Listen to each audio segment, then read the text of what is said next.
Jinsabu fi stadju avvanzat numru ta' kodiċi tal-bini li se jkunu qed jiġu abbozzati. Ħabbar dan il-Prim Ministru waqt diskussjoni mtella mill-Partit Laburista Room for Ideas bit-tema tal-ambjent fejn tkellmu wkoll iċ-Chairperson tal-Guardians of Future Generations u antropologa Dr. Rachel Scicluna, kif ukoll il-peritu lettur fil-Fakultà tal-Ambjent mibni fl-Università ta' Malta, il-Professur Ruben Borch. Il-Prim Ministru tkellem dwar qatt ta' proġetti li saru fosthom dak ta' short-to-ship li naqqas it-tniġġis b'90%. Kif ukoll l-investiment li se jsir fil-Freeport. Tkellem ukoll dwar l-immaniġġjar tal-iskart anke bil-pjan li l-iskart jibda jintuża f'enerġija, kif ukoll ir-riċiklaġġ tal-iskart. Elenka wkoll għall-miżura ta' trasport b'xejn permezz tal-baħar, kif ukoll it-trasport pubbliku fuq l-art. Dr. Abel għamel distinzjoni bejn il-politika ta' awsterità li tappella sabiex tintaxxa b'kuntrarju għall-politika ta' dan il-gvern, dik ta' inċentiv.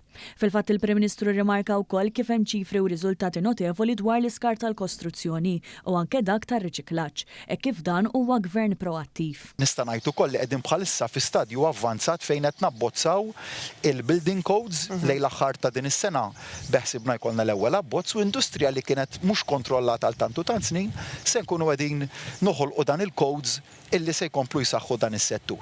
Minnaħa taħħa Dr. Scicluna spjegat fost oħrajn l-użu tal-ispazju fl-intir tiegħu filwaqt li saħqet dwar l-importanza tal-ambjent u l-kwalità tal-ħajja li jmorru id fit. Aħna Malta għandna diġà li qed inħarsu kemm importanti l-ambjent sostenibbli tajjeb imma inti li titħares lejh huwa kif tiżviluppa il-governanza in relation to ippjanar, infrastruttura, policies u ovvjament il-kultura daw kif impoġġuhom u naqduhom ġewwa flimkien huwa dak li huwa r-riżultat li jwassal għal kwalità ta' ħajja li hija tajba ħafna.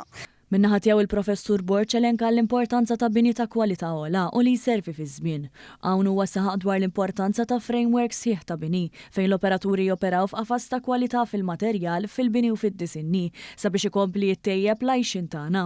U għatem jelenka l-importanza li l-iskart jista' jiġi mibdul fi prodott b'valur ogħla. Waħda mill-affarijiet li huma interessanti ferm li huwa differenti minn kif konna ħarsu lejn l-iskart fil-passat hija li ma nużawx l-iskart b'mod jew ieħor biex neħilsu minnu fil-prodotti tal-kostruzzjoni, imma biex nagħmlu prodott ta' valur ogħla.